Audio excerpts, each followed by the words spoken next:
toutes les vidéos de l'ECMA avec Louis Moto. Good rides only.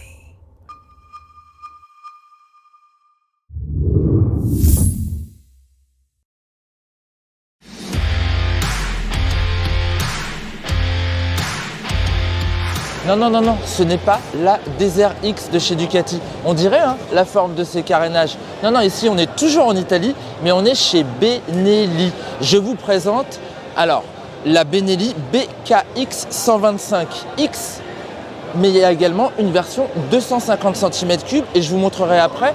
Il y a également des versions BKX S pour la route qui sont moins typées off-road, qui sont plus typées sport et roadster.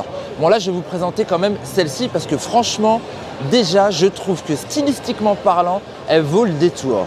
125, on a un moteur qui n'arrive pas aux 15 chevaux. Bon avec Euro 5 c'est quand même difficile pour tout le monde. Là on serait à peine à 13 chevaux et 10 Nm de couple pour assurer une petite poussée assez convaincante. À voir ce que ça va donner, on le sait, mais en tout cas c'est frais sur la gamme 125 Benelli qui aujourd'hui est représentée par les BN, typé roadster classique. Là, tu vas avoir quand même une bécane de trail capable de faire un petit peu tout, très polyvalente. Avec ce style-là, moi j'avoue que j'adore. D'autant plus que niveau partie cycle, c'est quand même assez bien pensé. On a toujours ce cadre treillis tubulaire, fourche inversée plutôt grande, 41 mm au niveau des tubes et il y a du débattement, on est à 180 mm de débattement, donc ça devrait le faire vraiment sur les chemins. Bon, au niveau du freinage, ça reste un simple disque à l'avant de 280 mm, par contre c'est un étrier 4 pistons, c'est assez notable, c'est plutôt rare sur les bécanes typées enduro. Et à l'arrière, on trouve un simple disque de 240 mm avec un étrier simple piston. Bien évidemment, il y a l'ABS. Ça, c'est une très bonne chose. Comptez à peu près 142 kg avec les pleins pour la 125 cm3. Pour la 250, il faudra passer à 165. Et puis pour ce qui est de la hauteur de selle sur les deux bécanes, on serait à 835 mm. Bon, c'est pas si haut que ça pour quelque chose quand même de type trail. Allez, je vous montre maintenant la version S, tout aussi belle.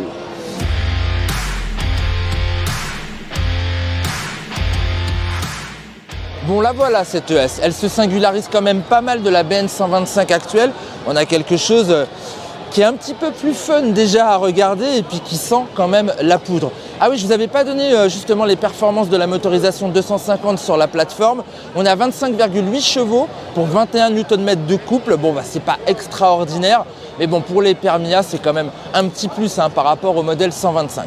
Bon sur la S, bien évidemment les moteurs et les parties cycles et les châssis sont communs. En revanche, ça change au niveau des trains roulants. Évidemment, vous n'avez plus les mêmes gommes sculptées comme vous aviez sur le Model X. C'est surtout que vous avez un petit peu moins de débattement. On est encore quand même à 150 mm de débattement. Moi, je trouve ça pas mal. Ça devrait assurer pas mal de confort à ces petites bécanes. C'est chouette. Bon, on n'a pas d'infos, pas de certification sur le fait que ça arrive en France à un moment donné, ni que ça arrive en Italie d'ailleurs. Pour l'instant, elles sont là exposées. C'est des belles show bikes je trouve. En tout cas, c'est sympa, ça fait de la diversité, notamment pour les permis B. C'est bien qu'il y ait plein de concurrentes sur ce segment.